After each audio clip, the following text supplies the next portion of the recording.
వనపర్తి జిల్లా పెబ్బేరు దగ్గర RTC bus బోల్తా పడింది. కర్నూలు నుంచి వనపర్తికి వెళ్తుండగా ఈ ఘటన జరిగింది. ప్రమాదం సమయంలో బస్సులో 61 మంది ప్రయాణికులు ఉన్నారు. పరిమితికి మించి ప్రయాణికులను ఎక్కించుకోవడం, సడన్ గా టర్నింగ్ తిప్పడం వల్లే బోల్తా పడినట్టు చెప్తున్నారు. అందరూ గాయాలతో బయటపడ్డారు.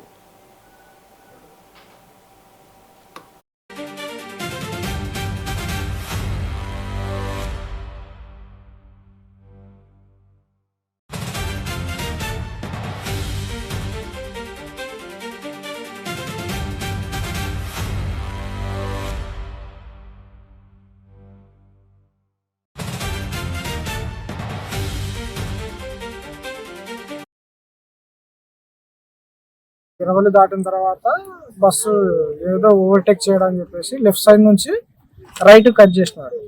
పూర్తిగా రోడ్డు దింపి ఇట్లా పైకి తిప్పినారు. లెఫ్ట్ సైడ్ ఉన్న వీల్స్ మొత్తం అంతా ఇట్లా వేసి మొత్తం బస్సు అనేది కింద పడిపోయింది. సో ఇంకా మేము వెంటనే బ్యాక్ సైడ్ గ్లాస్ పగలగొట్టుకొని బయటికి రావడం. మిడిల్ లో బస్సు అటు కాకుండా ఇటు మధ్యలో కూర్చున్నాము.